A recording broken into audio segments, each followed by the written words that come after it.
Selamat siang.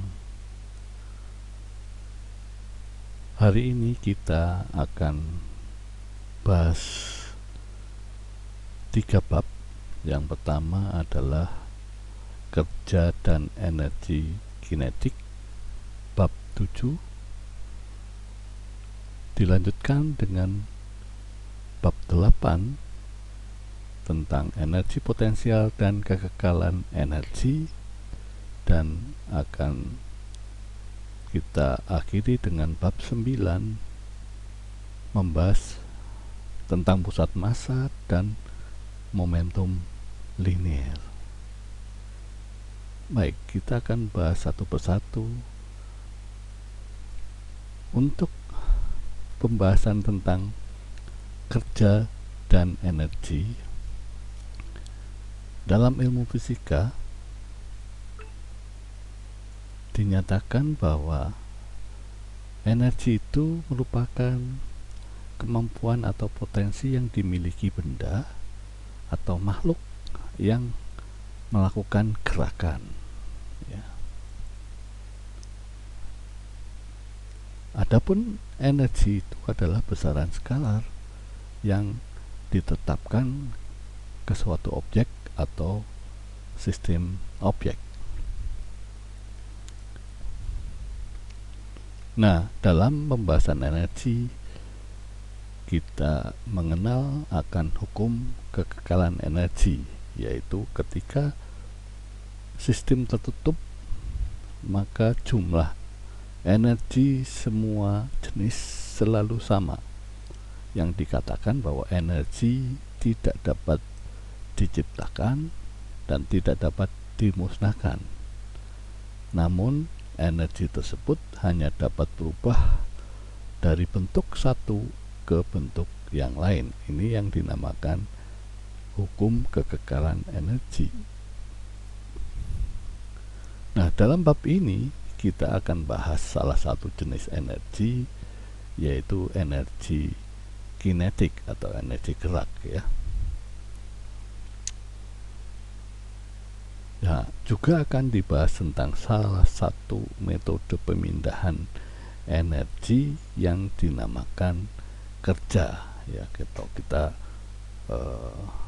contohkan ke dalam diri kita sendiri. Maka kalau kita sedang mendorong mobil, ya, artinya kita memindahkan energi atau gaya, ya, dalam mobil itu sehingga mobil itu berjalan. Kalau mobilnya mogok, kita dorong, ya. Nah, itu yang dinamakan kerja, yaitu di sini sesuai dengan definisi energi itu adalah kemampuan atau potensi yang dimiliki benda atau makhluk, kita sebagai makhluk, untuk melakukan gerakan atau gerakan ke benda lain, ditransferkan, ya. Ya, secara matematis definisi tentang kerja dapat dituliskan dengan simbol W, ya. Itu besarnya sama dengan gaya dikalikan jaraknya. Nah, Anda perhatikan di sini gaya itu merupakan vektor, sedangkan perpindahan atau, ya, ini bukan jarak, ya, perpindahan itu juga vektor, tapi ingat, vektor dikalikan secara titik akan menghasilkan besaran skalar, ya. Jadi vektor dengan vektor dioperasikan perkalian titik, maka dia menghasilkan besaran skalar, ya. Contohnya, ya, ketika kita mendorong peti ini, artinya kita memberikan gaya sebesar F vektornya, ya. Artinya vektor F ini atau gaya itu mengarah ke kanan, ya, sehingga benda ini atau peti ini berpindah sejauh D dan menempati posisi akhir di sini. Jadi gaya itu diberikan pada benda sehingga benda ini berpindah, ya. Nah, ini yang dinamakan energi atau kerja, ya. Ya, artinya kerja tadi adalah kemampuan benda atau seseorang untuk membuat gerakan, ya. Jadi W ini simbolnya untuk kerja dengan satuan Joule, sedangkan gaya kita sudah tahu satuannya Newton, dan perpindahan itu satuannya meter. Contoh soal untuk tentang kerja ini, ya. Nah, kita mengarah ke sebuah vektor, ya. Jadi sebuah partikel bergerak di bidang XY atau di bidang, ya. Ini bidang itu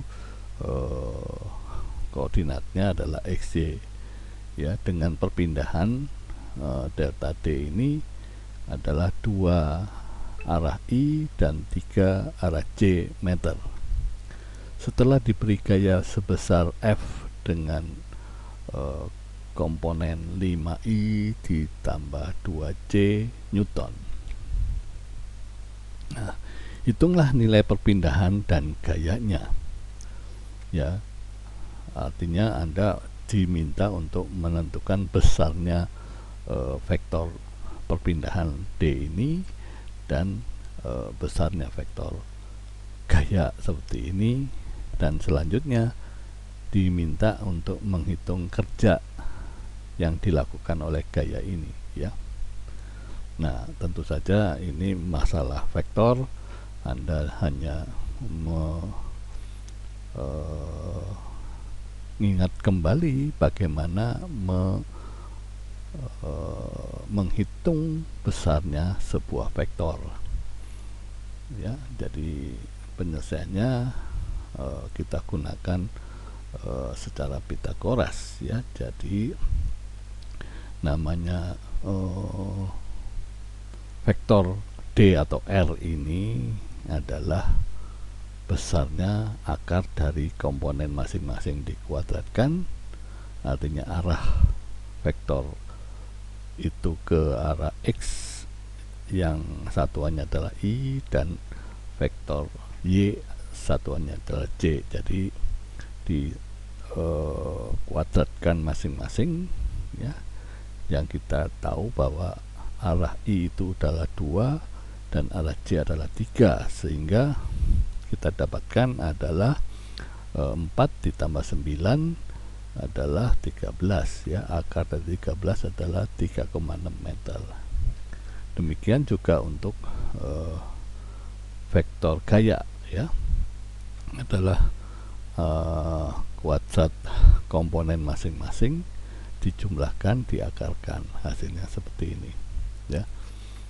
Ini menjawab pertanyaan A, yaitu menghitung nilai masing-masing vektor, ya.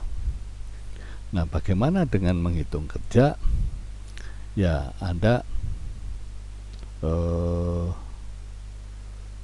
mengikuti persamaan atau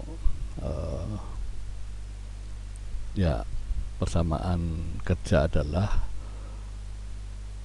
perkalian vektor, dua belah vektor dioperasikan dengan titik, ya. Jadi dengan demikian Anda memerlukan pemahaman bagaimana komponen-komponen yang Anda lakukan perkalian vektor ini, ya. Anda bisa melakukan perkalian aljabar biasa. Ini adalah 5i dengan 2i, ya. Hasilnya seperti ini, 5i dan 3j seperti ini, dan selanjutnya seperti itu. Maka Anda harus ingat bagaimana dot menghasilkan nilai yang 1 dan bagaimana yang menghasilkan nilai 0 ya. Jadi kalau dalam posisi dot itu yang satu arah, yaitu I dan I ini menghasilkan 1. Jadi 5 dikalikan 2 dikalikan 1 adalah 10. Sedangkan yang tidak sama arahnya, I dan J ini semuanya 0, 0, dan ini sama dengan arahnya JJ adalah 2 kali 3, 6. Jadi hasilnya adalah 16J. Jadi kita lihat perkalian dot itu antara dua buah vektor ya, menghasilkan besaran skalar C. Dengan kita harus tahu perkalian titik vektor satuan, kalau satu arah itu hasilnya 1, kalau berlainan arah hasilnya 0. Jadi penjelasan penyelesaian pertanyaan B itu ya, kita harus mengingat tentang sifat perkalian titik dari sebuah vektor ya, atau dua buah vektor. Oke. Nah, ini contoh yang pertama seperti itu. Nah, kalau tadi secara umum tentang kerja itu adalah merupakan perkalian dua buah vektor gaya dengan perpindahannya ya, yang arahnya searah dengan gaya dan perpindahan itu searah. Nah, bagaimana kalau kerja itu dilakukan oleh gaya yang membentuk sudut ya? Jadi secara matematis ya, adalah kita harus membuat arah dari vektor gaya dan perpindahan itu harus sama. Jadi dengan memberikan gaya memiliki sudut theta terhadap arah perpindahan, maka yang kita cari adalah komponen gaya yang searah dengan perpindahannya. Jadi di dalam hal ini karena arahnya ke sumbu X, maka vektor gaya itu kita proyeksikan ke sumbu X. Jadi komponen gaya fx ini adalah gaya dikalikan kosinus tetanya ya. Jadi ingat, secara umum tadi kan gaya adalah kerja adalah besarnya merupakan perkalian vektor gaya dan perpindahan tapi yang searah. Jadi kalau dia membentuk sudut, Anda harus membuat gaya yang melakukan kerja itu adalah gaya yang searah dengan perpindahannya. Jadi Anda harus proyeksikan ke arah perpindahan ya. Jadi seperti itu prinsip kalau dia membentuk sudut. Nah, contohnya adalah seperti ini. Kalau dilakukan dengan banyak gaya, misalnya gaya 1 dengan sudut theta 1 dan gaya 2 adalah theta 2, maka benda itu berpindah ke suatu titik atau tempat dengan perpindahan sejauh X ya. Nah, prinsipnya harus sama. Jadi gaya yang melakukan perpindahan itu adalah yang searah dengan arah perpindahannya. Jadi untuk kerja total oleh beberapa gaya, maka dihitung dari hasil kali jumlah komponen gaya yang segaris atau searah dengan perpindahan ya. Dengan demikian kerja itu adalah penjumlahan sigma dari gaya arah sama dengan perpindahannya dikalikan dengan perpindahannya ya. Nah, prinsipnya seperti itu. Jadi dengan demikian kita coba latih dari soal yang kedua ini, yaitu ketika ada dua siswa A dan B menarik peti yang terletak di lantai, yang A itu dengan sudut 37 derajat dan yang B adalah 60 derajat, ya, maka tentukan kerja total oleh siswa A dan B jika besar gaya masing-masing adalah 10 Newton untuk A dan 12 Newton untuk B, dan peti berpindah sejauh 4 meter ke kanan, ya. Jadi sesuai dengan bentuk umum ketika kita ingin menghitung kerja adalah sama dengan jumlah dari gaya yang bekerja, yaitu 2 siswa ini, tapi yang searah dengan perpindahannya, sehingga sudut yang dibuat oleh 2 orang siswa itu menentukan arah gaya yang sesuai dengan arah perpindahannya, ya. Jadi seperti itu. Jadi hasilnya adalah 56 Joule. Oke. Nah, kalau tadi tidak melakukan kerja pada sistem pegas, nah bagaimana akan kita pahami tentang kerja pada pegas, ya, atau per, ya. Jadi kita harus memahami bahwa pegas ini ketika dikenai gaya, maka dia akan memberikan gaya pemulih pegas. Artinya kan ketika kita menekan atau menarik pegas, maka setelah kita lepas akan kembali ke posisi semula. Artinya kan pegas itu mempunyai gaya, ya.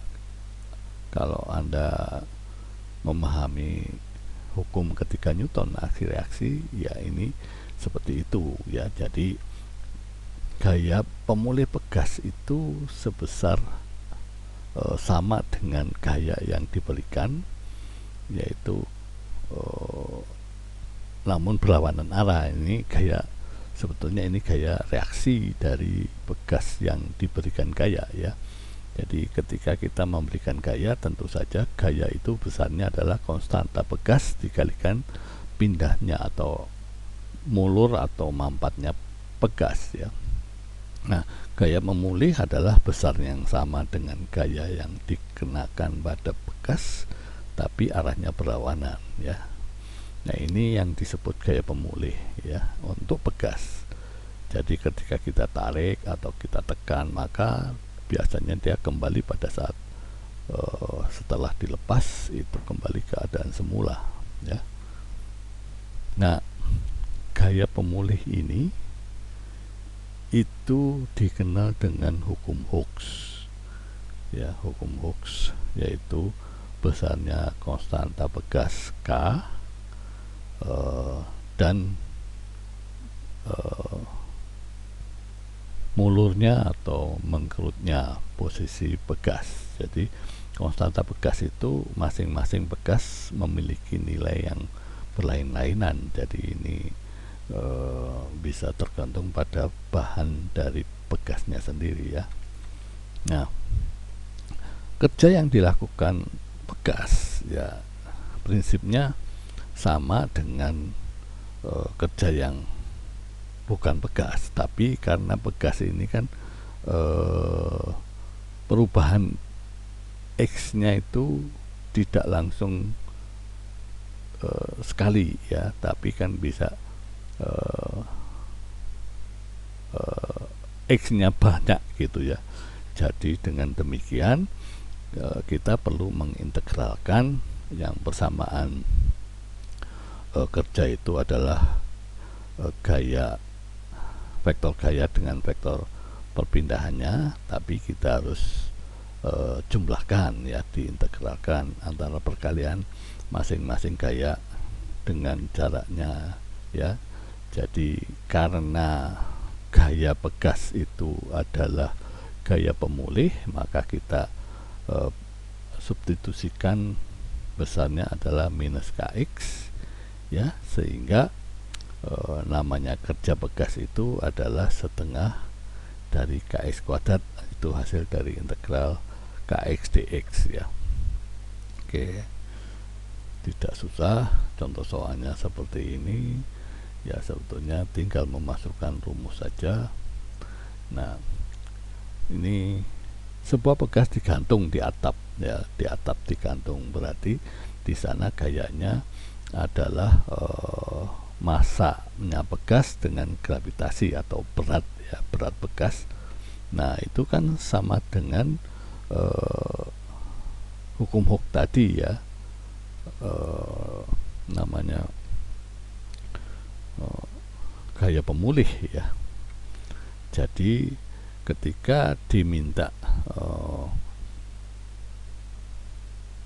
nilai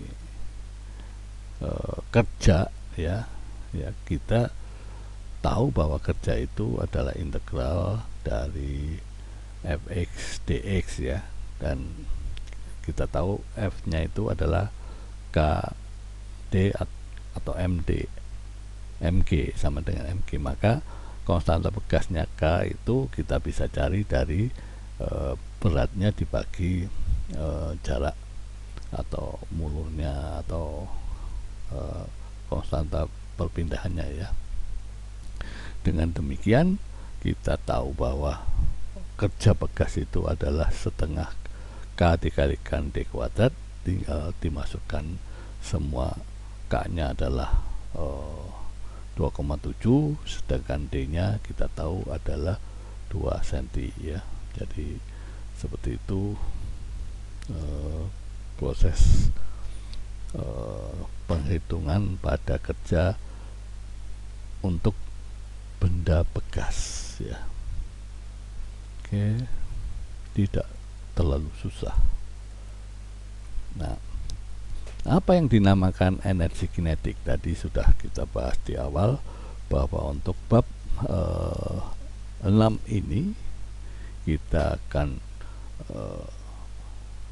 bab 7, ya, bab 7 itu tentang kerja dan energi kinetik, ya.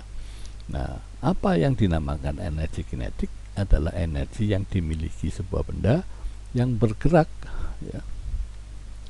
Jadi secara umum, ya, ketika benda yang memiliki massa m bergerak dengan kecepatan v, maka energi kinetiknya adalah setengah mv kuadrat, ya. Ini prinsip tentang energi kinetik dari benda yang bergerak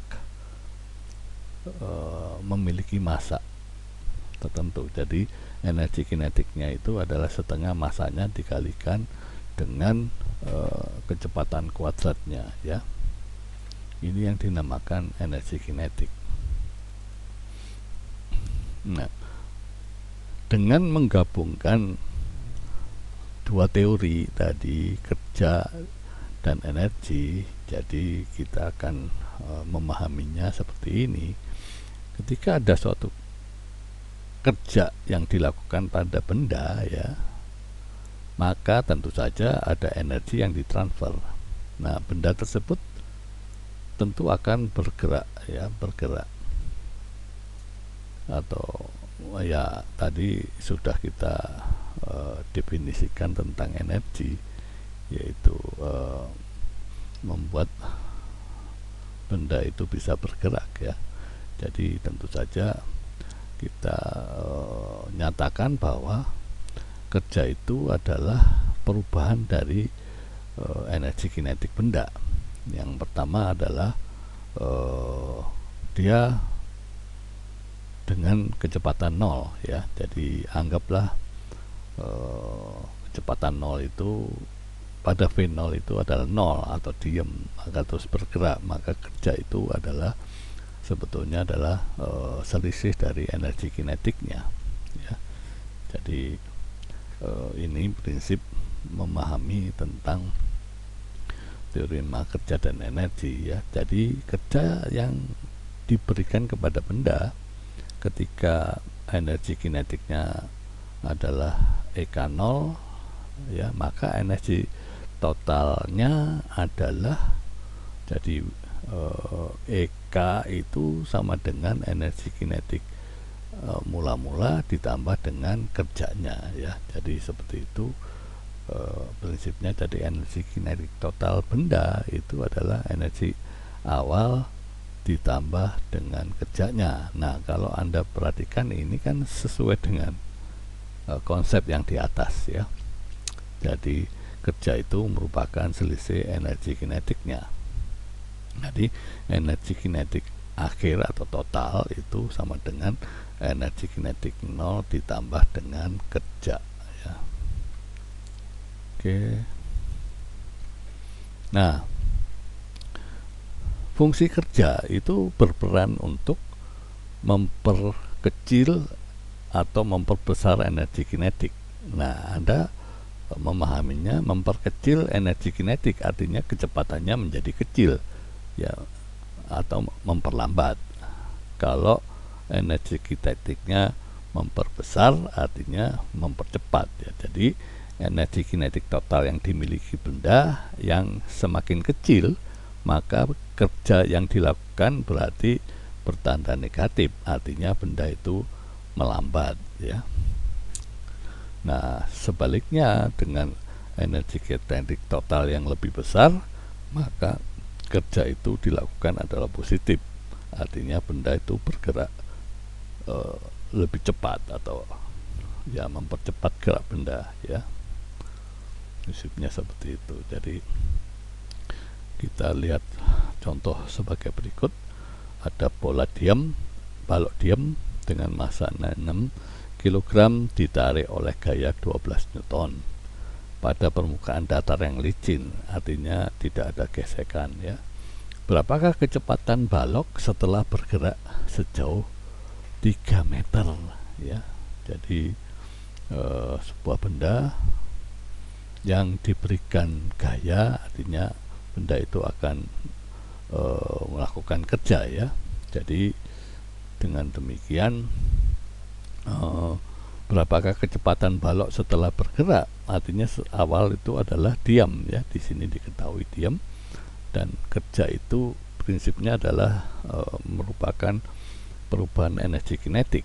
Jadi besarnya kecepatan balok artinya energi kinetik akhir itu sama dengan kerja ditambah energi kinetik awal, ya. Energi kinetik awal karena baloknya diam maka 0, jadi setengah mv kuadrat sama dengan F kali S, ya.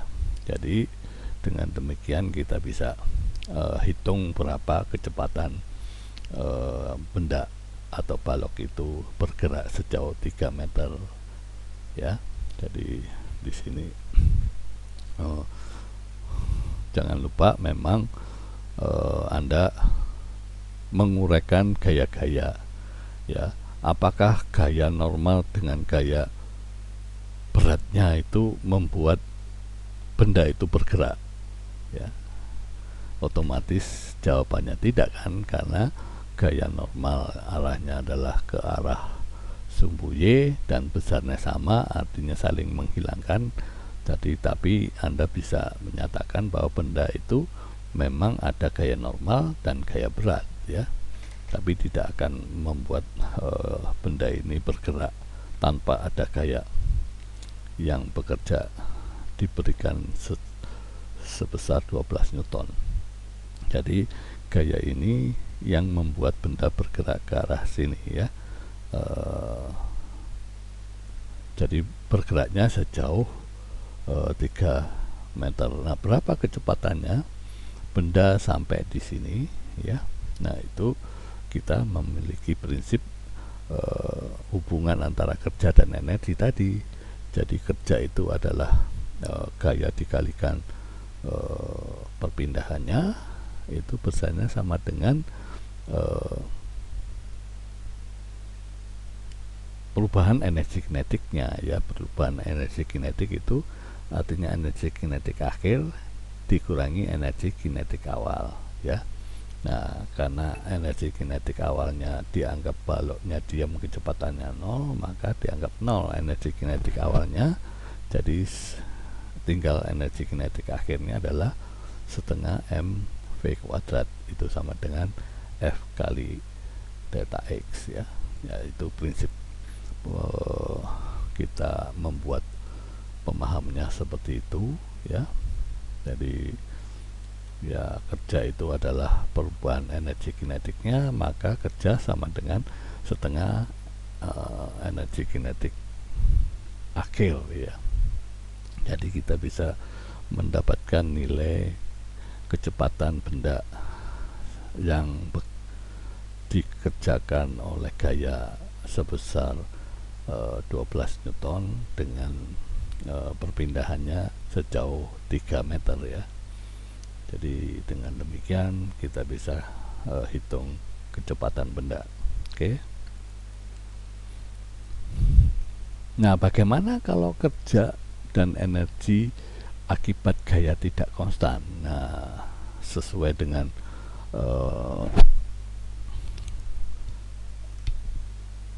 maksud yang berubah-ubah itu ya, itu kita lakukan perhitungannya dengan penjumlahan atau integral ya.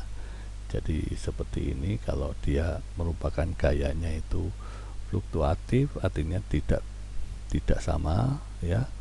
Jadi F1 nya di sini, F2 nya di sini, dan seterusnya seperti itu. Dengan perubahan X nya juga berubah ya, maka kita lakukan perhitungannya secara integral ya.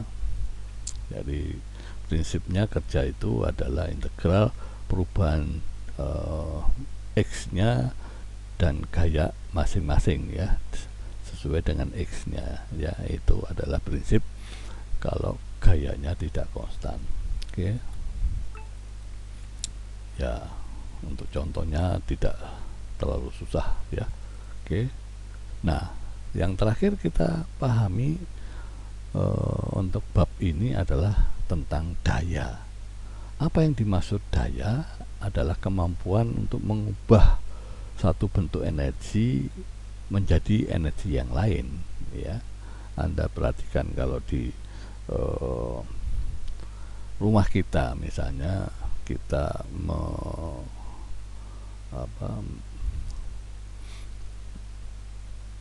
mempunyai saluran listrik dari PLN ya, maka di sana tentu ada daya listrik yang diberikan oleh PLN yang tergantung pada kita sebagai konsumen minta daya berapa gitu. Apa yang dimaksud daya adalah kemampuan mengubah bentuk energi menjadi energi yang lain. Jadi listriknya itu bisa dirubah menjadi daya mesin cuci, daya mesin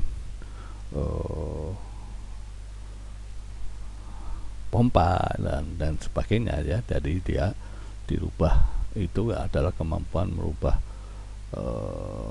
energi ke bentuk energi lain ya. Jadi artinya bahwa daya itu juga merupakan laju transfer energi dari bentuk satu ke bentuk yang lain ya, dan definisikan sebagai perubahan kerja pada satuan waktu ya. Dengan demikian daya itu adalah satuannya watt atau joule per detik. Joule atau kerja itu adalah joule dan waktu adalah detik ya, dengan simbol adalah P besar ini. Jadi secara umum P adalah perubahan kerja terhadap waktu ya. Jadi kita tahu bahwa kerja itu adalah gaya kali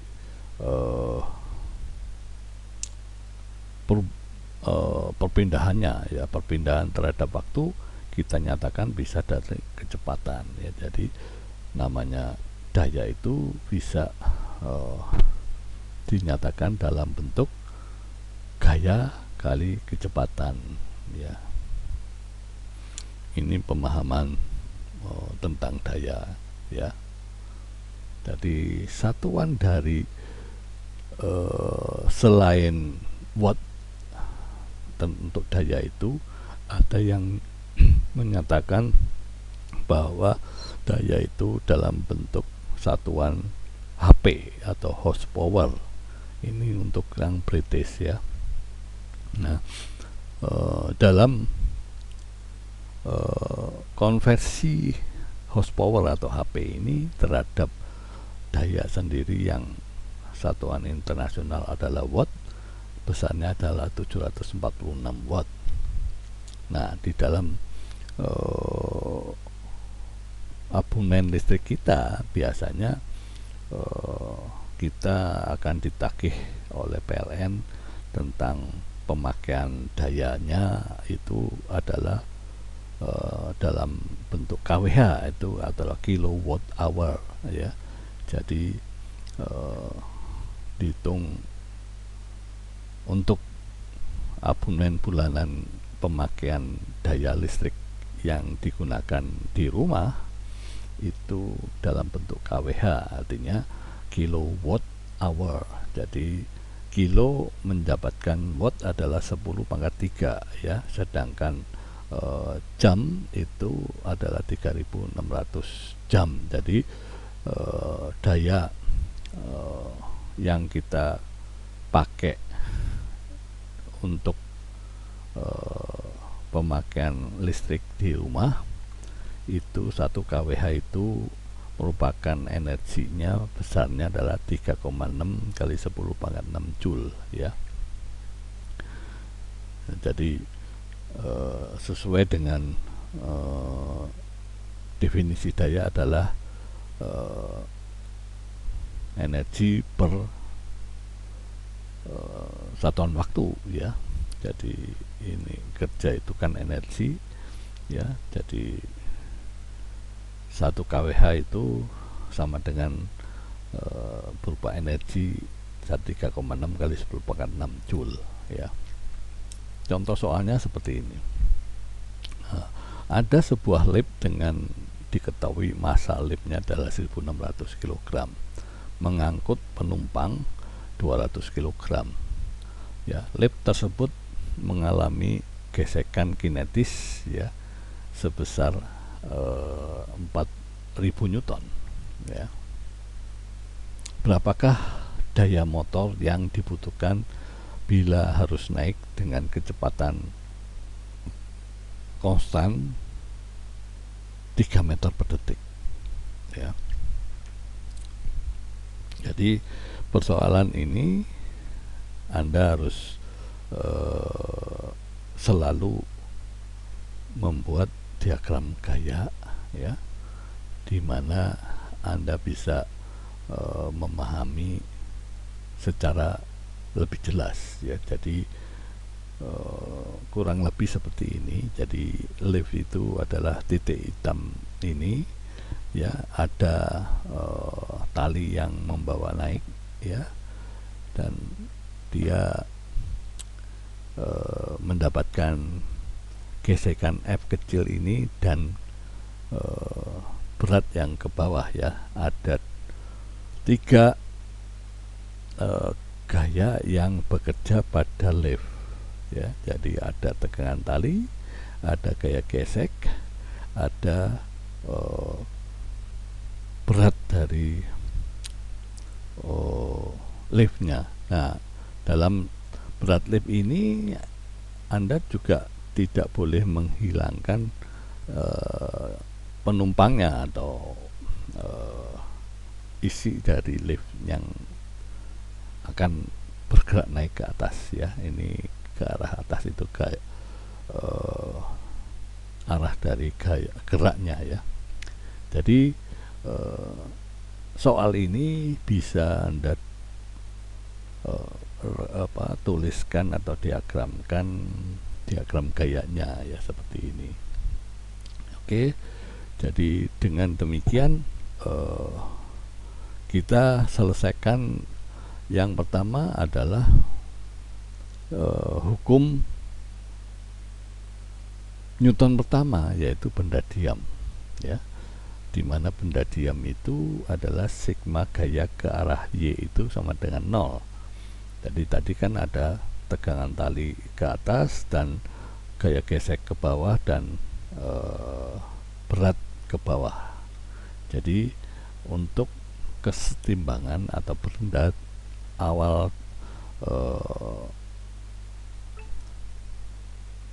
lift tadi pasti adalah diam, ya. Jadi dengan konsep hukum Newton pertama adalah jumlah gaya ke arah Y atau ke arah sumbu Y yang tegak, ya. Kalau X yang mendatar, maka kita bisa lihat ini adalah T atau tegangan tali besarnya sama dengan jumlah dari gaya gesek dan berat dari yang massa lift dan orangnya, ya. Oke. Dengan demikian massa lift itu dengan massa penumpang itu kita jumlahkan, ya, M-nya itu, dan G-nya kita diketahui tadi adalah 9,8. Jadi tegangan talinya adalah sekian, ya. Jadi namanya tegangan tali adalah yang membuat arah lift itu bergerak, ya. Jadi tadi digambarkan di sini bahwa tali itu sesarah dengan arah pergerakan lift, ya. Jadi yang membuat gerakan lift itu adalah tegangan tali yang kita sudah hitung, hasilnya adalah sekian. Jadi daya motor itu adalah perkalian gaya dengan kecepatan yang kita sudah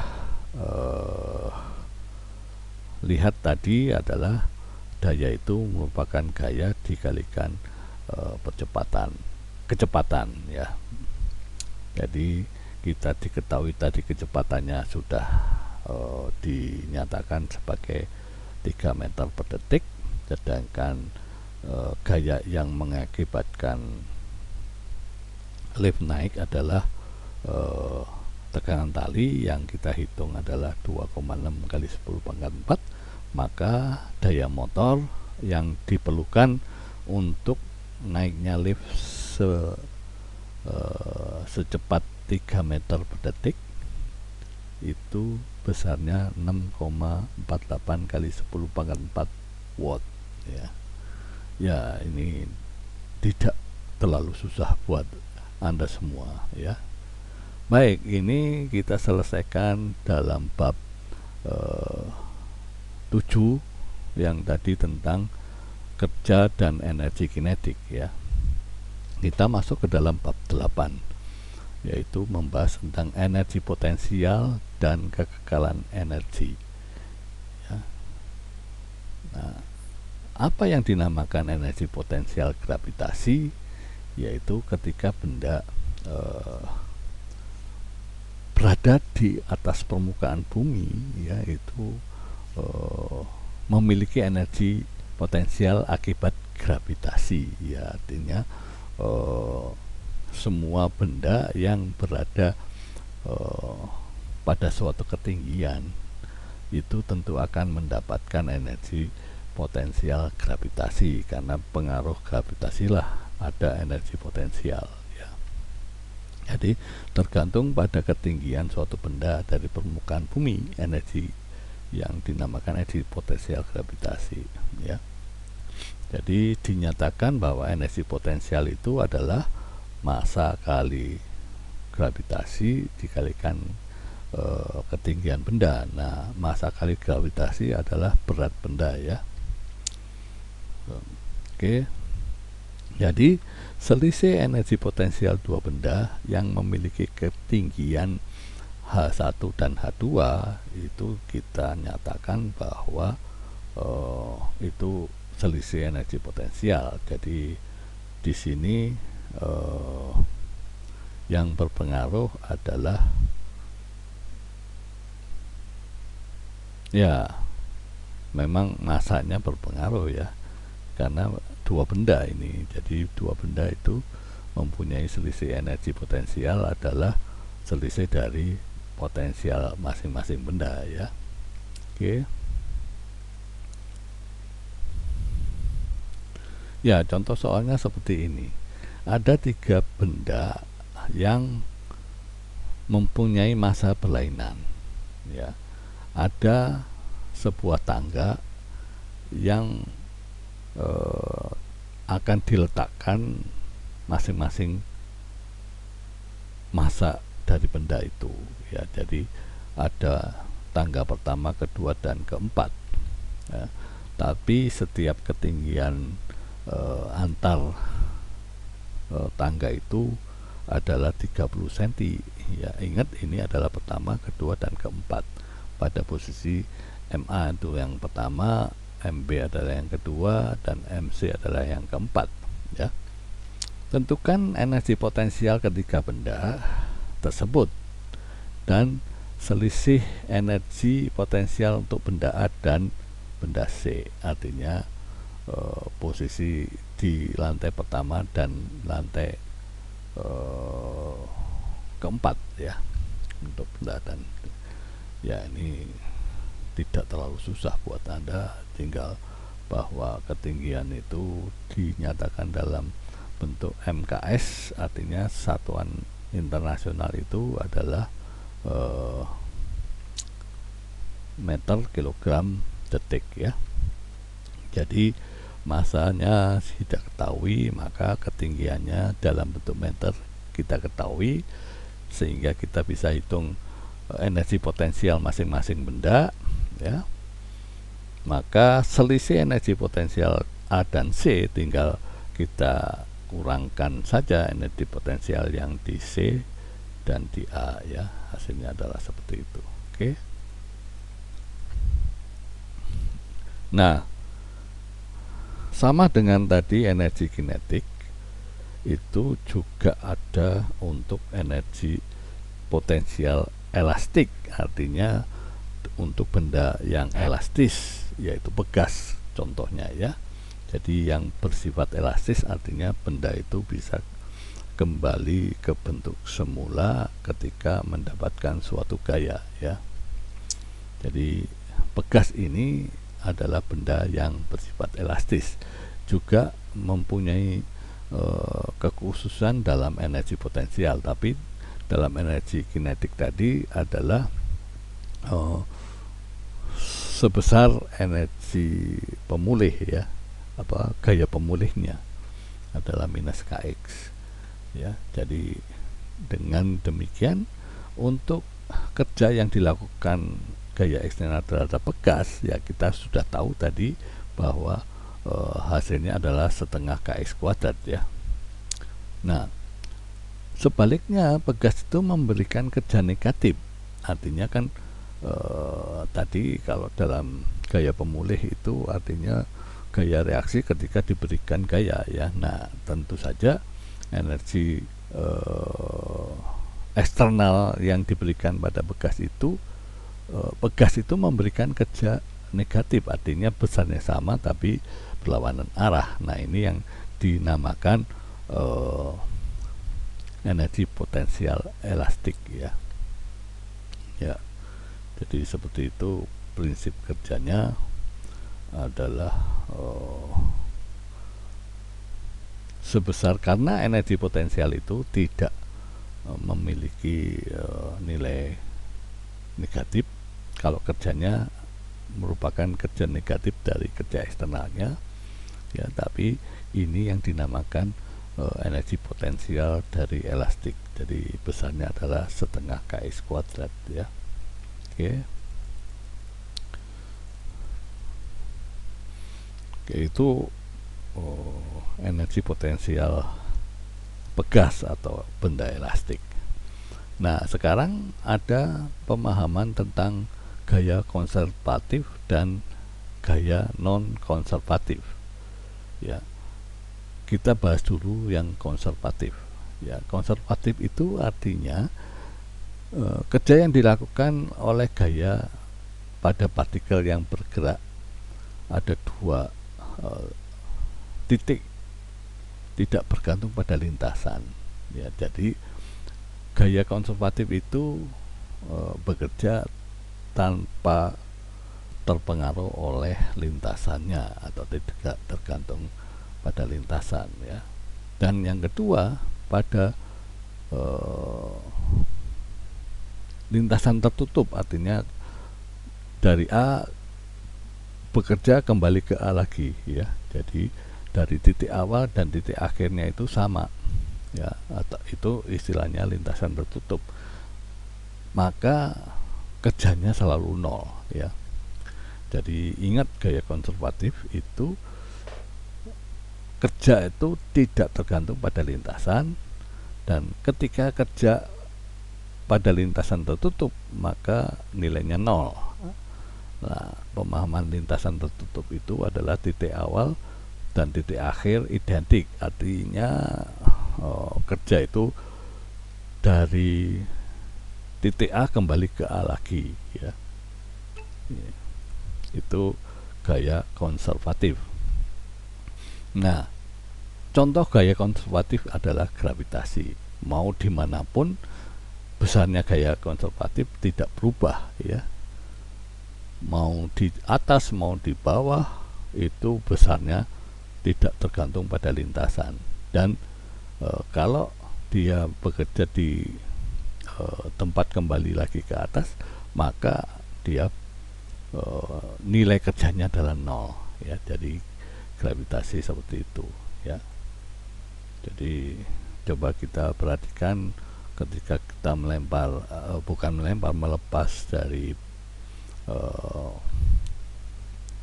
kumpulan kunci ini ke bawah ya. Jadi dia selalu mendapatkan gaya yang konservatif, artinya tidak berubah dari posisi di atas dengan posisi di bawah, besar gayanya sama ya.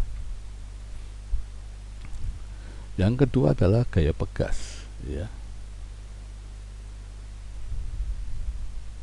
Jadi gaya pegas itu hanya tergantung pada koordinat awal dan akhir saja. Jadi contoh gaya konservatif itu dengan sifat bahwa tidak tergantung pada lintasan, dan pada lintasan tertutup adalah nol kerjanya ya. Nah, ini prinsipnya seperti itu untuk membedakan antara konservatif dan non konservatif ya. Jadi seperti itu pemahamannya. Nah, sekarang yang gaya non konservatif, artinya sistem menyebabkan perubahan energi kinetik dari sistem ya. Jadi energi kinetik, energi mekanik, bukan kinetik, energi mekanik ya. Contohnya adalah gaya gesek ya.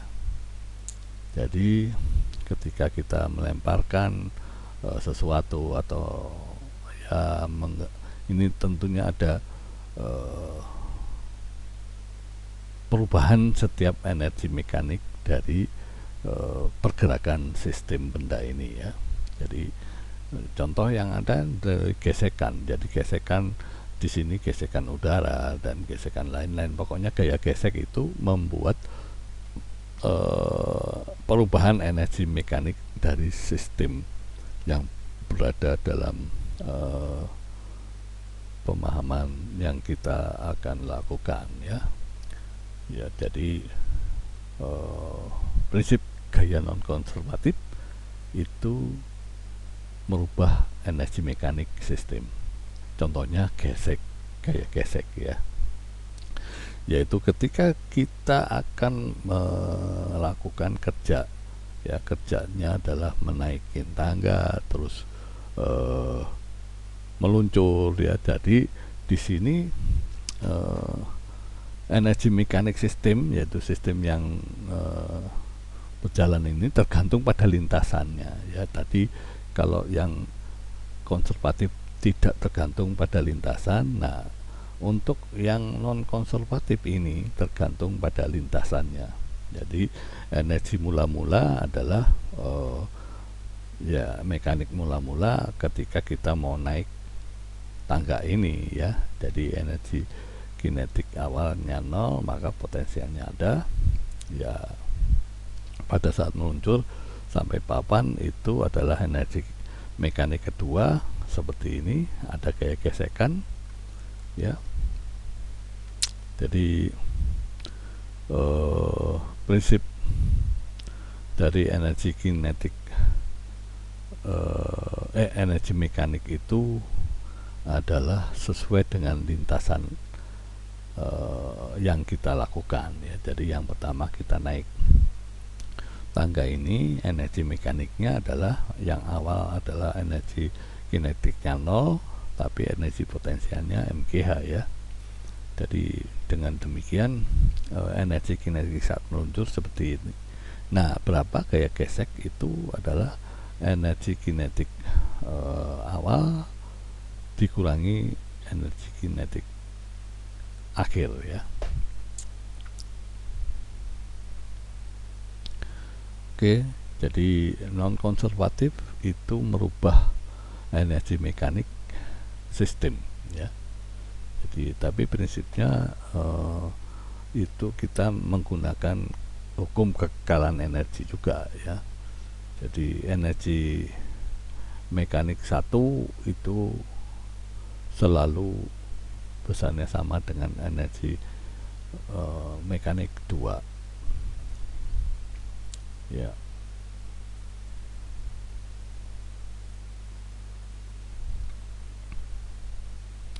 Oke.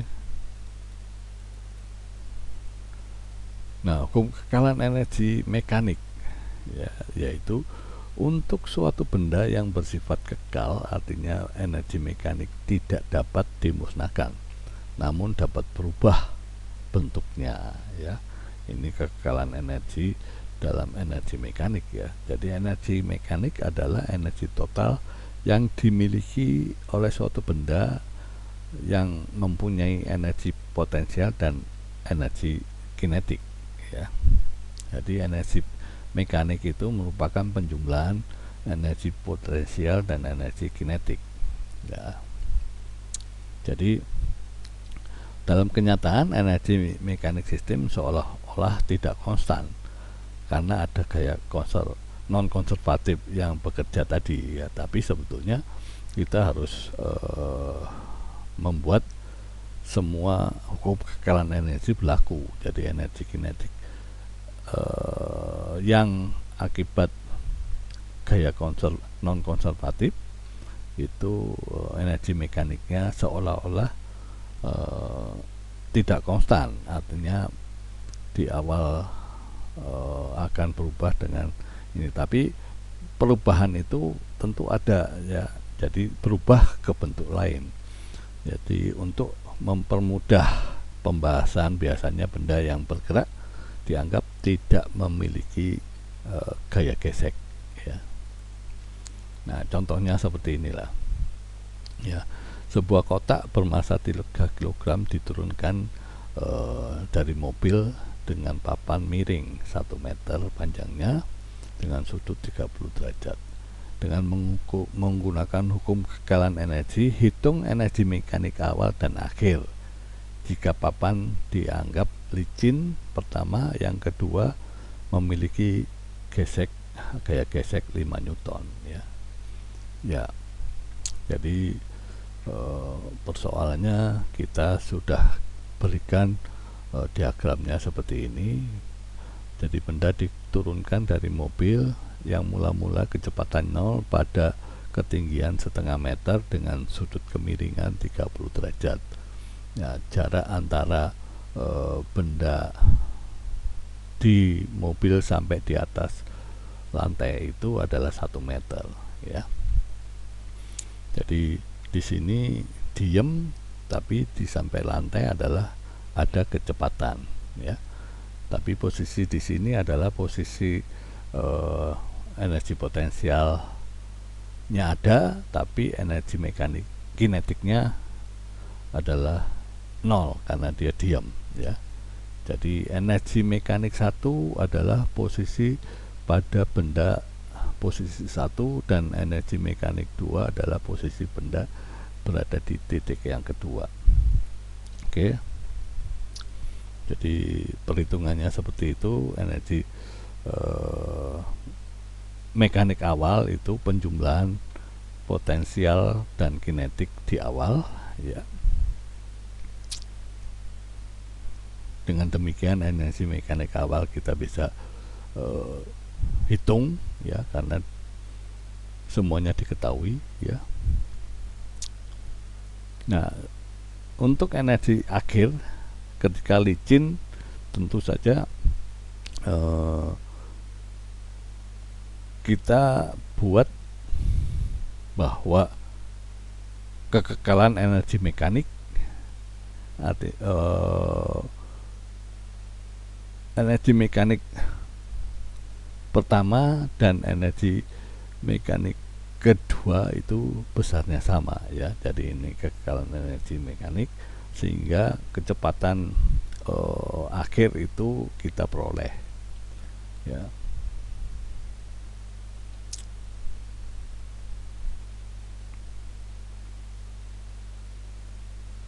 Ya, dengan demikian bentuk energi mekanik akhir itu adalah penjumlahan energi kinetik dan energi potensial akhir, ya. Dengan kita tahu kecepatannya seperti ini, kalau kita masukkan bahwa energi mekanik akhir itu besarnya dengan awal sama, ya. Ini berarti tanpa ada gesekan, maka energi mekanik itu awal dan akhir selalu sama. Jadi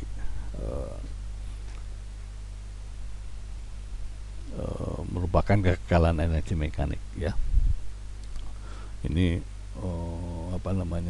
membuktikan bahwa energi mekanik awal dan mekanik akhir itu besarnya sama, tidak berubah konstan, ya.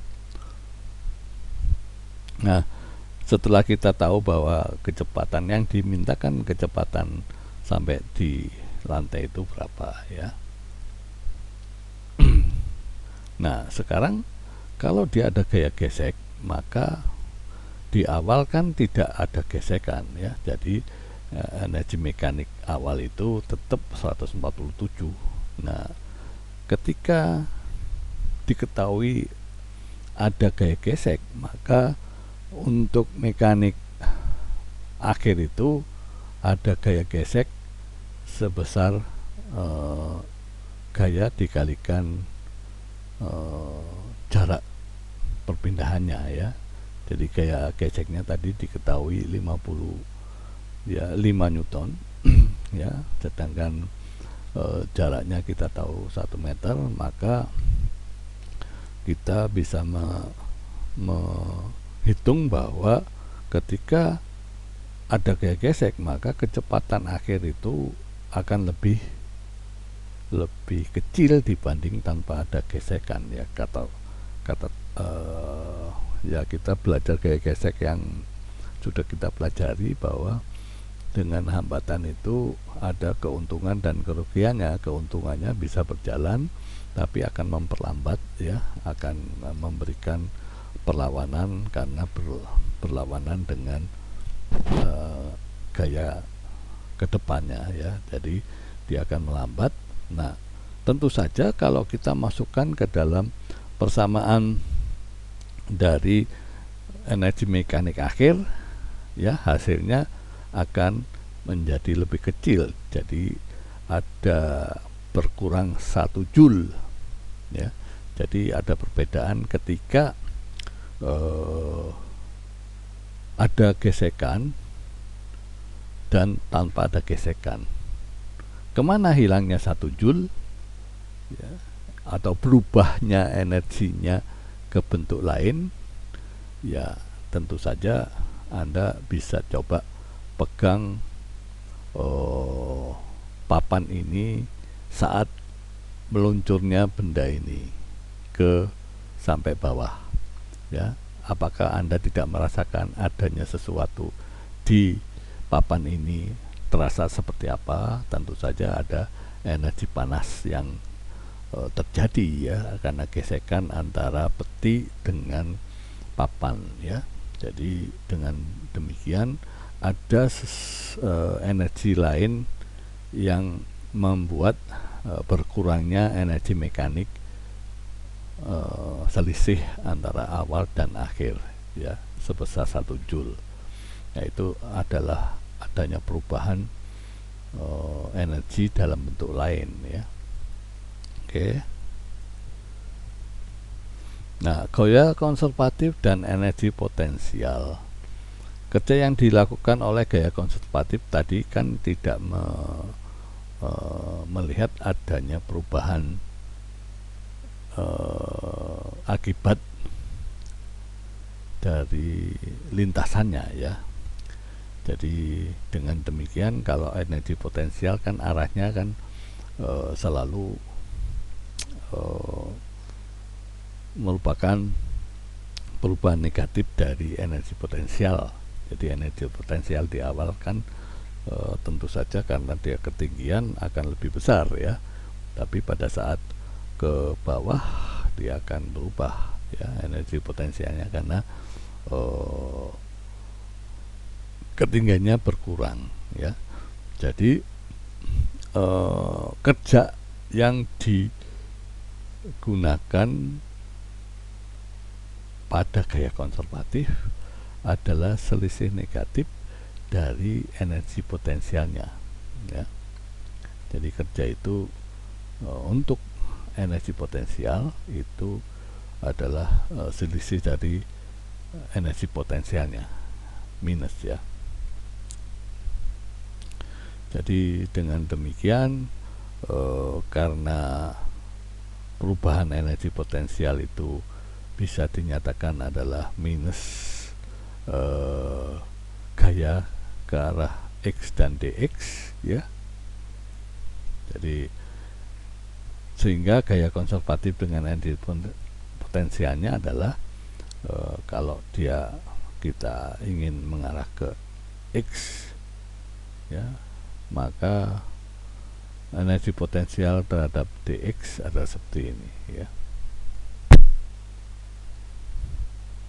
Oke.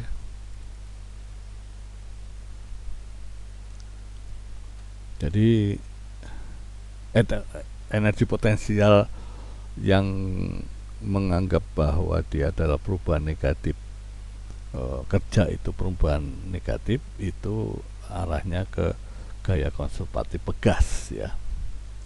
Jadi seperti itu, bahwa energi potensial pegas itu besarnya adalah minus kx, ya.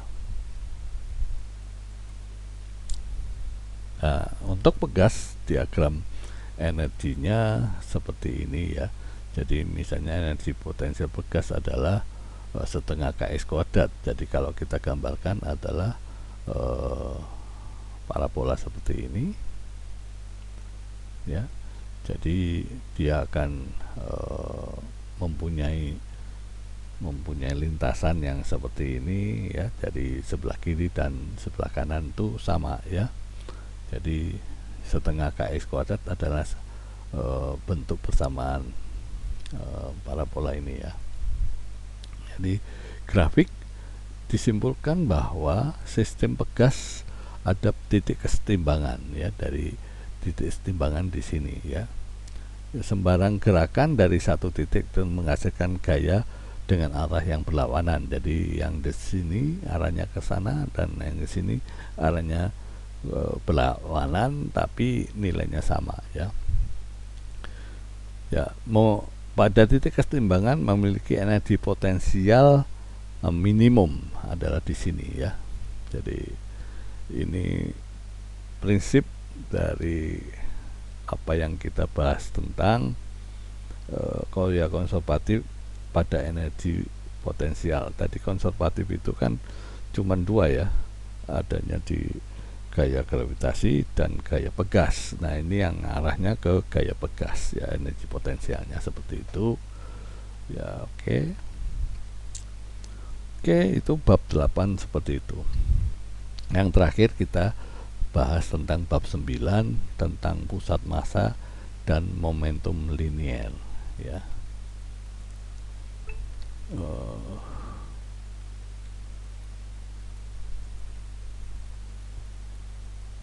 Ya, letak pusat massa suatu benda itu menentukan kestabilan atau kesetimbangan benda, ya. Jadi jika sebuah sistem terdiri dari massa 1 di titik X1, massa 2 di titik X2, maka pusat massa benda terletak di mana itu adalah di tengah-tengah, ya. Biasanya di tengah-tengah pusat massanya, ya. Jadi X pusat massa itu artinya massa 1 dengan jarak massa tersebut pada pusat massa adalah X1, ya, ditambah massa 2 dengan jarak massa 2 ke pusat massa X2 dibagi jumlah massanya, ya.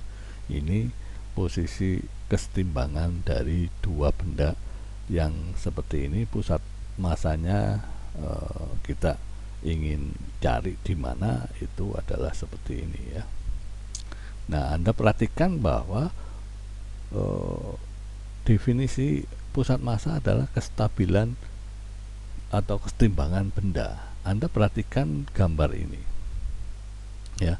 Jadi ketika Anda berdiri seperti ini, maka pusat massanya Anda ada di lengan seperti ini, ya, titik hitam ini.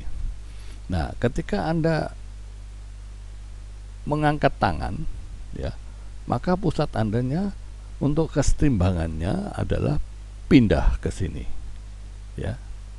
Jadi kesetimbangan adalah pusat massa itu merupakan kesetimbangan suatu benda. Nah, kalau ketika Anda posisi bungkuk seperti ini, maka posisi pusat massa Anda berubah lagi, ya. Jadi dengan demikian kesetimbangan atau kestabilan benda itu tergantung pada pusat massanya, ya. Dari posisi yang berlainan, pusat massanya Anda berada pada titik yang lain, ya. Jadi Anda bisa stabil, letak pusat massanya itu mempengaruhi kestabilan Anda. Oke. Jadi dalam sistem pusat massa untuk 3 dimensi, maka Anda tinggal mencari masing-masing sumbunya, ya. Jadi X pusat massa, Y pusat massa, dan Z pusat massa seperti apa. Jadi Anda tinggal membuat rumusnya adalah perkalian massa dengan jarak dibagi massanya, itu merupakan definisi menentukan letak titik pusat massa, ya. Dan ini posisinya seperti ini, ya. Jadi kalau kita ingin mendapatkan informasi dari sistem pusat massa yang M1-nya di sini, M2 sini, M3 di sini, dan M4 di sini, maka kita menggunakan rumus pusat massa. Untuk X pusat massa adalah jumlahkan M1 arah X1-nya, arah X berapa, ya. Jadi Anda harus proyeksikan posisi dari masing-masing benda, ya, dengan menjumlahkan perkalian massa dengan pusat massanya, maka Anda bisa dapatkan titik pusat massanya di mana. Oke. Ya, ini sama saja. Oke. Ya, contoh soalnya ketika ada 3 posisi benda ini, maka pusat massanya adalah di sini, ya. Jadi dihitung, cari posisi koordinat pusat massa. Jadi Anda bisa letakkan pusat massa itu posisinya di mana, ya. Oke. Tidak susah dengan 3 benda seperti ini, ya. Tidak terlalu susah. Nah, sekarang dengan momentum linear artinya bergerak lurus ya. Jadi nanti ada momentum sudut ya. Kita mengarah momentum linear itu pada pergerakan lurus. Kalau momentum sudut ada gerak melingkar ya. Jadi ini karena bergeraknya lurus maka dinamakan momentum linear. Nah, ketika sebuah massa benda dengan massa m bergerak dengan kecepatan v, maka tentu saja benda itu memiliki besaran yang disebut momentum, yang besarnya adalah massa dikalikan kecepatannya ya. Jadi momentum itu adalah besaran akibat adanya benda bergerak yang memiliki massa bergerak dengan kecepatan v dengan massa m. Jadi momentum linear, yang disebut momentum linear adalah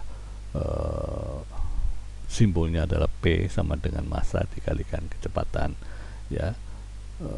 Satuannya kilogram meter per detik sesuai dengan masing-masing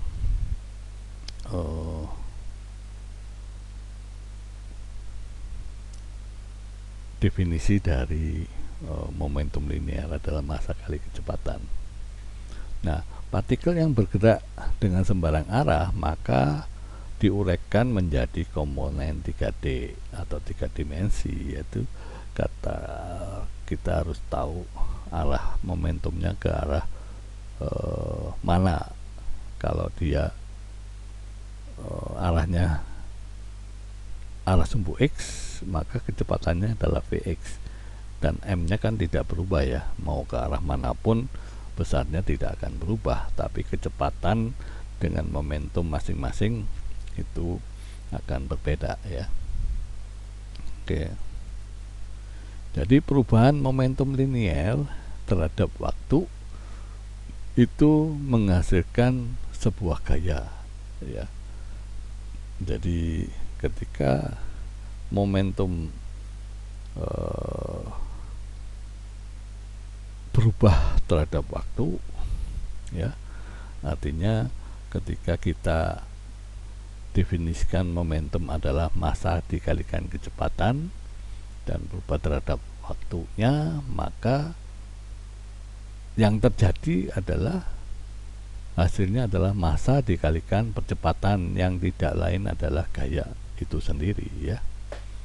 Nah, perubahan momentum itu dinamakan impuls, yaitu ketika ada interaksi sebuah gaya ya. Jadi impuls itu adalah perubahan momentum. Jadi momentum awal dan momentum akhir itu dinamakan impuls ya. Kita tahu bahwa momentumnya adalah perubahan momentum terhadap waktu itu adalah sebuah gaya ya. Jadi nanti kita tahu bahwa benda yang memiliki kecepatan ketika memindahkan atau terjadi insiden atau kecelakaan tabrakan, itu yang dinamakan perubahan momentum atau impuls ya. Jadi impuls itu adalah perubahan momentum ya, bisa dinyatakan sebagai gaya dikalikan waktunya ya. Jadi ini tadi perubahan momentum ya, itu sama dengan impuls ya. Itu bisa dinyatakan bahwa adalah perkalian gaya dengan waktunya ya. Ini perubahan momentum adalah momentum awal dan momentum akhir akan menjadikan gaya dikalikan waktunya. Nah, ini yang dinamakan impuls, yaitu perubahan momentum ya. Oke. Dengan satuan Newton detik.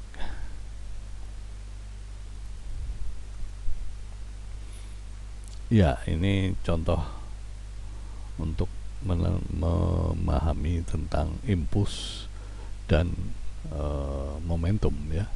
Jadi sebuah bola masanya diketahui 50 gram, dipukul dengan stik bola hingga melenting sejauh 200 meter ya. Hitunglah impuls yang terjadi pada bola golf yang disebabkan gaya dari stick golf tersebut ya. Jadi impuls itu tadi adalah perubahan momentum ya. Pertama kan bola itu memiliki kecepatan tidak ya, dipukul ya. Impuls tadi adalah perubahan momentum, besarnya sama dengan gaya dikalikan waktunya ya. Nah ini yang ditanyakan impulsnya ya. Maka kita selesaikan soal ini yang diketahui masa bolanya sekian dan melenting sejauh 200 meter, maka yang harus kita lakukan adalah ketika bola saat nyentuh pertama itu adalah VA itu diam ya. Nah sedangkan bola ke B itu setelah bola disentuh oleh stick golf, maka bola bergerak dengan lintasan parabola tentu saja ya, dengan jarak sejauh 200 meter. Nah ini kan GLBB yang kita ketahui untuk pergerakan parabola itu titik terjauh itu adalah merupakan pembagian antara kecepatan kuadrat sinus sudutnya dan dibagi dengan gravitasinya. Ini kan persamaan yang sudah kita bahas dengan gerak parabola ya. Jadi untuk menyelesaikan persoalan ini memudahkannya adalah anggap ada sudut elevasinya dalam 45 derajat sehingga sinus 2 theta itu adalah 1 ya. Jadi dengan demikian ini dianggap X nya itu adalah kecepatan kuadrat dibagi dengan gravitasinya. Jadi kecepatannya kita dapatkan ya. Nah setelah kecepatan tahu dengan massa tahu, maka impulsnya adalah M kali V ya. Jadi di awal adalah momentum adalah massa kali kecepatan, impuls adalah perubahan momentum. Momentum awal adalah 0 karena dia bolanya diam ya. Sedangkan momentum akhirnya adalah massa dikalikan dengan kecepatannya. Maka impuls yang terjadi pada bola dengan stick golf ya, itu hingga dia mendapatkan lentingan sejauh 200 meter, itu impulsnya adalah 2,2 kg meter per detik kuadrat. Jadi Anda bisa bayangkan bahwa ketika Anda memukul bola golf ya, akan terjadi perubahan momentum ya, yang dari momentumnya 0 menjadi momentum akhirnya membuat dia bergerak sejauh 200 meter ya. Ya, yang kedua, ketika ada mobil ya dengan massa sekian, kecepatannya ke arah sumbu X ke kiri dengan minus ya, itu 15 meter per detik. Nah kemudian menabrak dinding ya, dan dia mempunyai kecepatan akhir adalah 2,6 meter per detik ke kanan, artinya positif. Jadi dengan kecepatan 15 menjadi 2,6 ketika menabrak dinding ya. Jika terjadi tabrakan dengan dinding adalah 0,15 detik, berapakah impuls dan gaya yang terjadi pada peristiwa tabrakan? Ya, dengan mengikuti bahwa impuls itu adalah perubahan momentum, artinya momentum awal, momentum akhir dikurangi momentum awal ya, itu adalah impuls. Sedangkan gaya itu impulsnya adalah gaya dikalikan dengan waktunya, jadi sehingga gaya itu merupakan impuls dibagi waktu ya.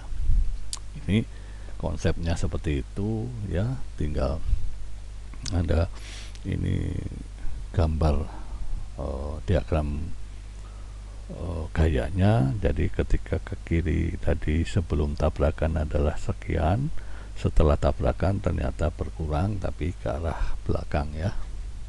Ini konsepnya ya. Jadi ditanya impulsnya berapa, adalah perubahan momentum, artinya momentum pergerakan mobil dengan masanya tahu adalah M kali V ya. Ini momentum awal dan momentum akhirnya adalah ini, maka kita bisa dapatkan impulsnya ya.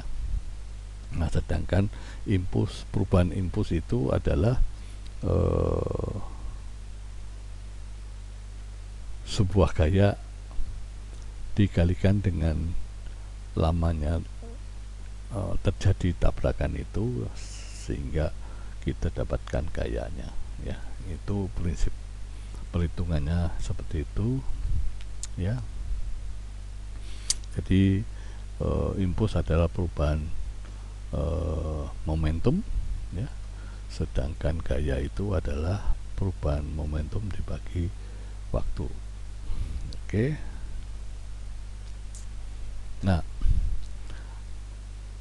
ada istilah tadi kekekalan energi. Nah, sekarang ada istilah kekekalan momentum. Jadi ketika dua partikel berinteraksi ya, partikel satu memberikan gaya ke partikel 2 atau sebaliknya, ini pada saat tumbukan atau tabrakan ya. Pada sistem tertutup, artinya tidak ada gaya eksternal lain, maka berlaku hukum aksi reaksi ya. Jadi hukum kekekalan momentum yaitu ketika dua atau lebih partikel saling berinteraksi, maka momentum total akan konstan ya, akan konstan. Jadi sesuai dengan hukum kekekalan itu, artinya kekekalannya tidak merubah besarnya ya.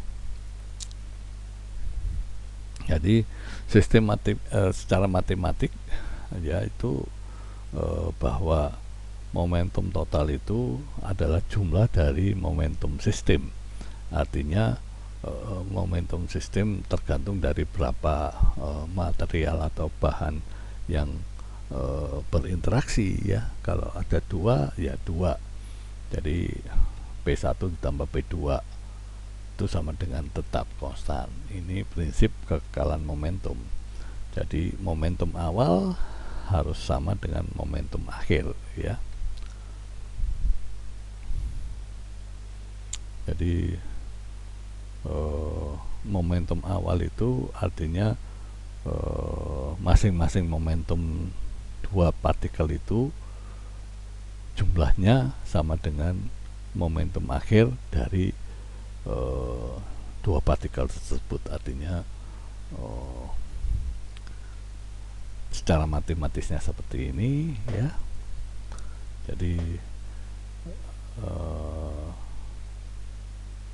prinsip untuk kekekalan momentum ya adalah jumlah momentum sistem itu tetap ya.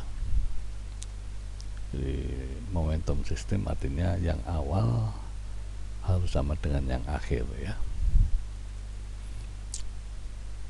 Oke, jadi contoh soal ini menyatakan kekekalan momentum ya.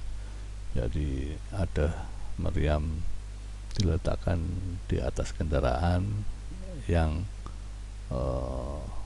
massa totalnya adalah 2000 kg, artinya massa kendaraan dan meriam totalnya adalah 2000 kilo.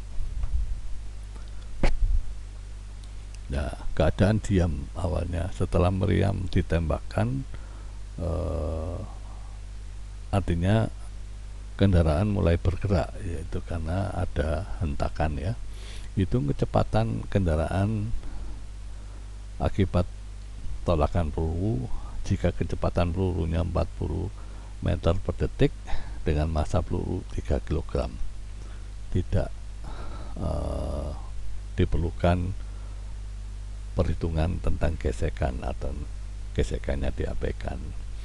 Jadi ini kekekalan momentum akan kita gunakan dalam penyelesaian masalah soal ini ya. Jadi seperti itu. Jadi ada mobil yang diikatkan dengan meriam ya. Mula-mula mobil dan meriam ini satu sistem ini adalah diam, artinya momentum awalnya adalah 0 ya. Dengan pelurunya ditembakkan ke sana dan terjadi pergerakan mobil ke arah sana ya. Ini prinsipnya adalah kekekalan momentum ya. Jadi momentum awal dan momentum akhir ya. Momentum awal karena dia diem adalah 0, maka momentum akhirnya seperti ini sehingga kecepatan kendaraan kita bisa hitung ya. Oke. Ya, tadi impuls itu adalah perubahan momentum ya. Nah, impuls terjadi itu ketika ada dua benda saling mendekat ya, mencapai satu titik yang sama pada saat yang bersamaan. Ini prinsip tumbukan akan terjadi perubahan momentum ya. Jadi di sana terjadi impuls ya. Jadi tumbukan itu artinya ada dua benda yang saling mendekat ya dan mencapai titik yang bersamaan, itu tabrakan ya.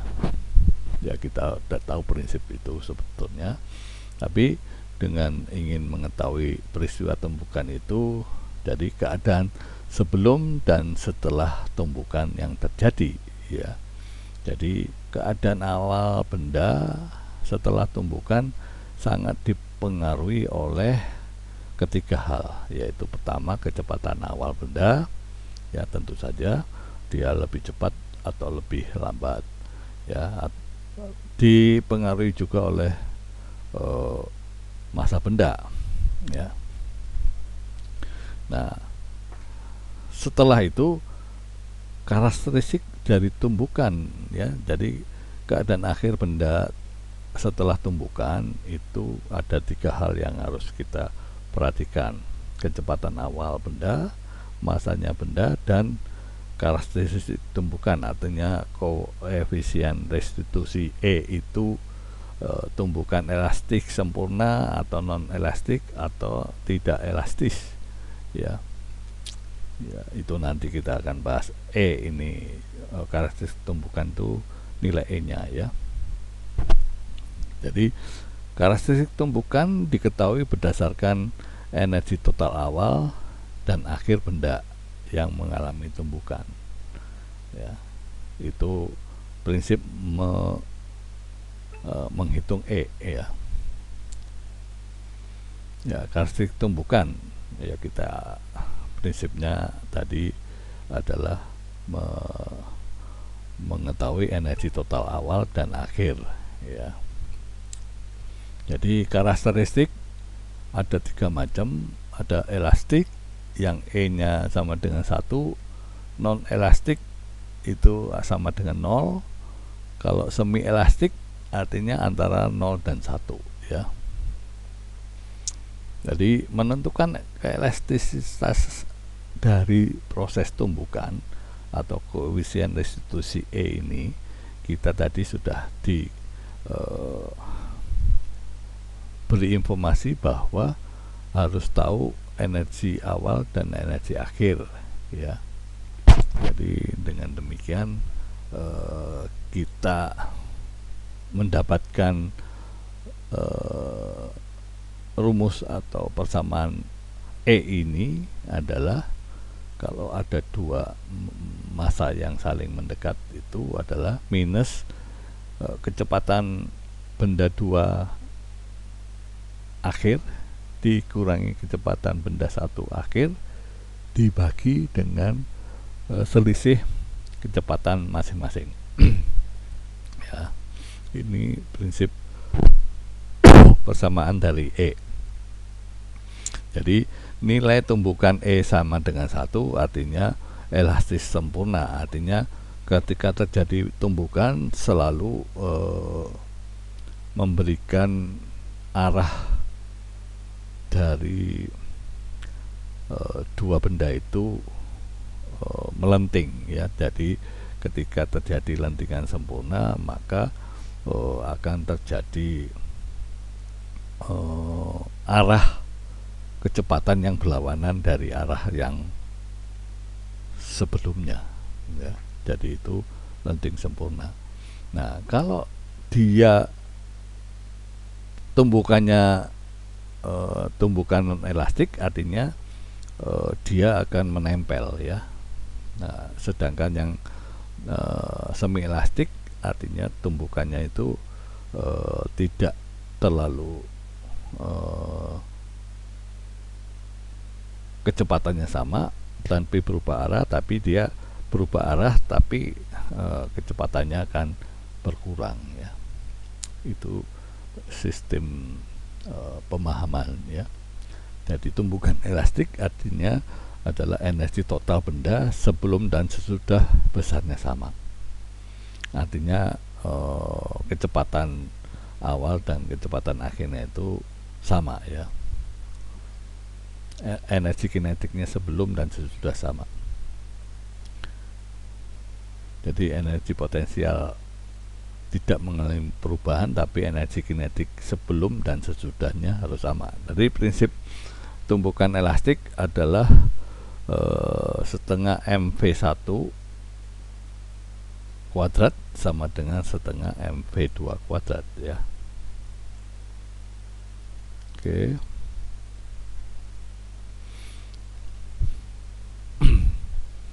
Ya.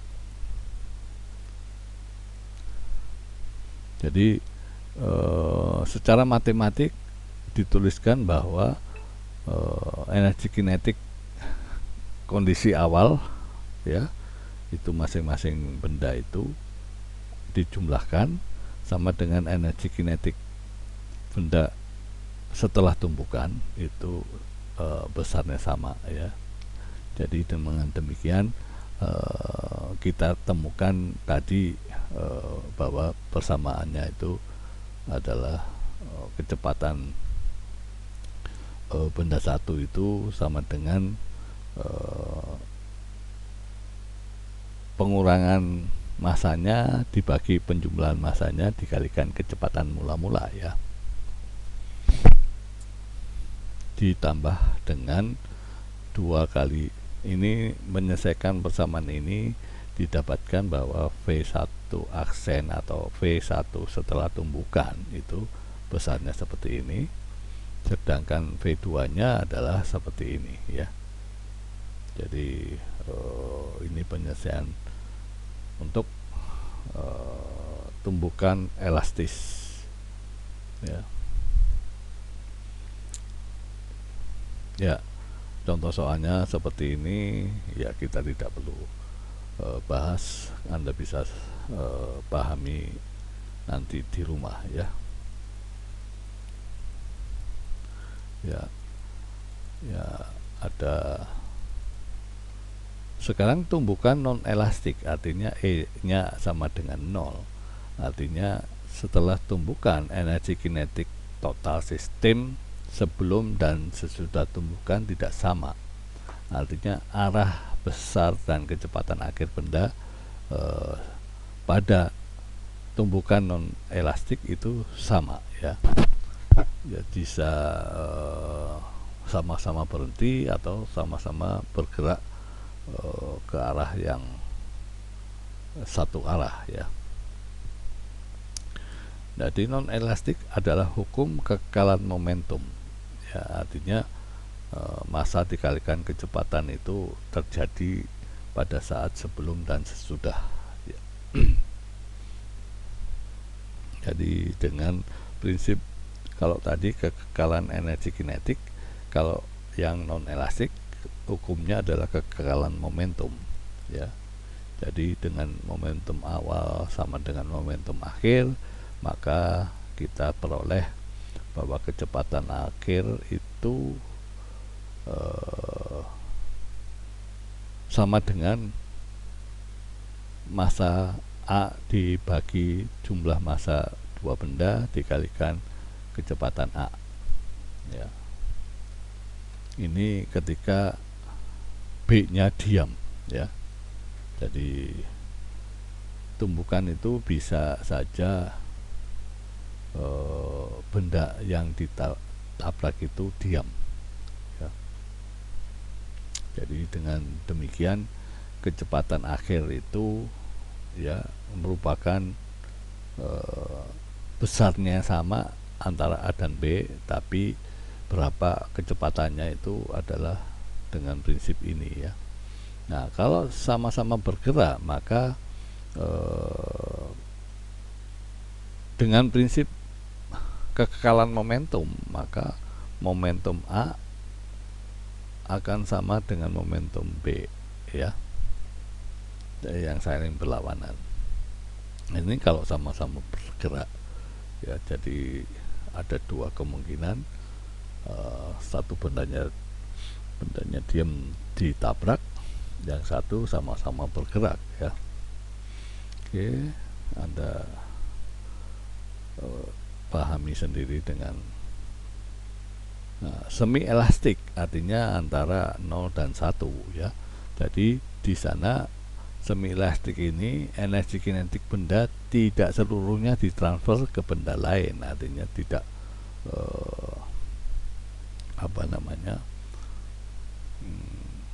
tidak ditransfer semuanya, ya.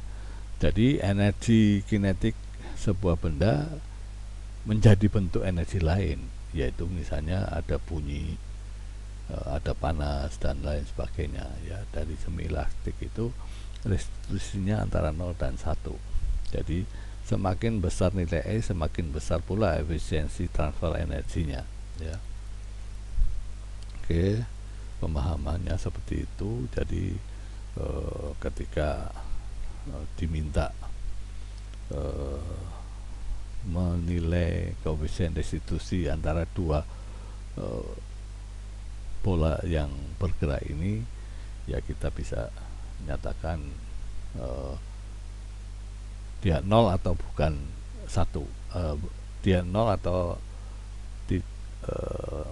1, ternyata dia adalah semi elastik, ya. Nah, bagaimana tumbukan dengan sistem dua dimensi? Kalau tadi satu arah, satu sumbu saja, X saja, ya.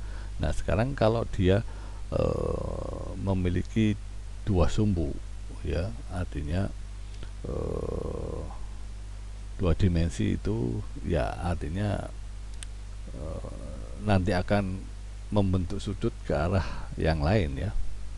Jadi ini contohnya sebelum tumbukan itu bola satu mengarah ke sana, ini bola diam, ya, ini kayak bola biliar, ya. Jadi ketika ditumbuk, maka bola yang kuning ini bergerak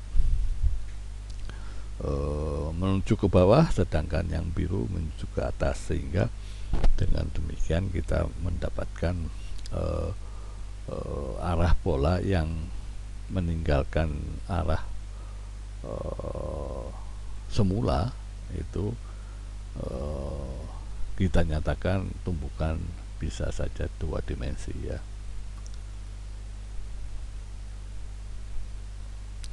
Artinya dengan demikian kan ini ada sumbu Y dan sumbu X ya, sumbu Y yang ke arah atas, sumbu X yang salah sini ya. Jadi 2 dimensi itu seperti itu. Jadi bisa dinyatakan di dalam sumbu X dan sumbu Y. Nah, di dalam proses tumbukan 2 dimensi ini ya, maka yang kita lakukan adalah hukum kekekalan momentum ya. Jadi kekekalan momentum terjadi pada saat ada partikel yang menabrak ini ya, partikel dengan massa yang menabrak partikel dengan massa 2 yang awalnya diam ya, akan terjadi kekekalan momentum ya. Ya, contohnya seperti ini ya, tidak ini. Nah, kalau dalam proses momentum ini ada massa yang berubah, yaitu pada sistem peluncuran roket, yaitu sistem bergerak dengan massa berubah. Nah, ini yang pembahasan terakhir yang hari ini kita akan bahas adalah sistem bergerak dengan massa berubah. Artinya di situ adalah proses momentum ya. Jadi sistem bergerak dengan massa berubah adalah peluncuran roket. Roket adalah sebuah sistem dengan gaya dorong akibat semburan gas, yaitu massa bahan bakar ya, dikalikan dengan kecepatan semburan gas, artinya momentum ya. Jadi dengan hukum Newton ketiga aksi reaksi, maka kita bisa selesaikan proses sistem bergerak dengan massa berubah ini ya. Gaya ini dapat menyebabkan roket dapat meluncur ke atas tanpa membutuhkan pijakan ataupun untuk memberikan dorongan padanya, karena dia prosesnya pembakaran gas tadi ya. Ya, dengan demikian kita mendapatkan informasi tentang momentum awal roket. Artinya ketika roket bermassa M membawa bahan bakar sebanyak delta M, maka kita tahu bahwa momentum itu adalah massa dikalikan kecepatannya ya. Jadi massanya adalah massa roket ditambah massa bahan bakar ya. Nah, momentum akhir roket adalah menyemburkan gas. Jadi dengan demikian momentum akhir itu adalah massa dikalikan selisih kecepatan atau perubahan kecepatan ya, penambahan kecepatan, tapi ada perubahan bahan bakar dengan mendapatkan selisih dari kecepatan dari gas ya. Jadi kita gambarkan seperti ini. Jadi ketika ada roket sistemnya seperti ini, massa ditambah massa bahan bakar akan mendapatkan kecepatan arah V ke sana ya. Nah, ketika ada semburan gas yang delta M-nya adalah keluar sana, maka daya dorong itu adalah kecepatan ini ditambah kecepatan dorongan lagi ya, delta V-nya. Nah, ini proses penggambaran diagram gayanya ya. Jadi secara matematis di sana dinyatakan kekekalan momentum, bahwa momentum awal sama dengan momentum akhir ya. Jadi momentum awal kita tahu bahwa massa roket dengan massa gas dikalikan kecepatannya, sedangkan momentum akhir adalah perubahan kecepatan yang bertambah, ya, dengan massa roketnya ada perubahan kecepatan yang makin cepat, sedangkan kecepatan perubahan massa bahan bakar itu ada selisih kecepatannya, ya, kecepatan dikurangi kecepatan gasnya, ya. Jadi dengan demikian momentum awal itu adalah massa. Kalau kita hilangkan semua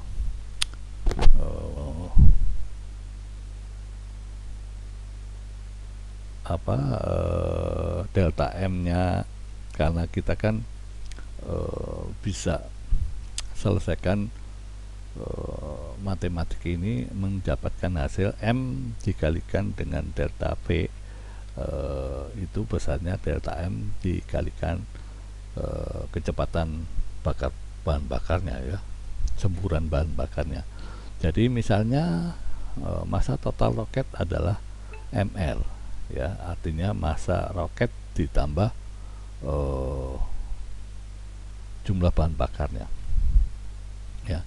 Jadi pengurangan massa roket itu artinya adalah ada perubahan delta ML, ya, sehingga dituliskan secara matematik R delta V ini adalah delta MR kalikan kecepatan gasnya, ya. Jadi hasil akhir dari semua persamaan ini kita peroleh persamaan bahwa perubahan kecepatannya itu diperoleh dengan selisih kecepatan bahan bakarnya ln massa roket dibagi massa roket akhir, ya. Jadi di sini kecepatan buang bahan bakar itu artinya kecepatan lepasnya bahan bakar, ya. Jadi V aksen adalah kecepatan roket akhir, dan V sendiri adalah awal roket, dan MR aksen adalah massa akhir roket, dan MR biasa adalah roket mula-mula. Jadi ini adalah suatu persamaan di mana ada perubahan pergerakan ini akibat perubahan massa, ya. Ini yang terjadi pada peluncuran roket, ya. Contohnya seperti ini, ya. Ini ada 20 soal dalam pembahasan 3 bab ini. Anda bisa pelajari sendiri, dan ini adalah pembahasan terakhir, dan Anda bisa memperdalam pemahamannya dalam bahasan hari ini dengan mengerjakan lebih banyak soalnya, ya. Ada 3 bab, maka bab 7 ada 6 soal, bab 8 ada 6 soal, dan bab 9 ada 7 soal. Jadi 7 tambah 12 19, ya. Semoga Anda bisa memahami bab 7, bab 8, bab 9 lebih baik, lebih mendalami pemahamannya dengan latihan soal-soal ini. Baik, sampai di sini hari ini, dan sampai ketemu minggu depan. Terima kasih.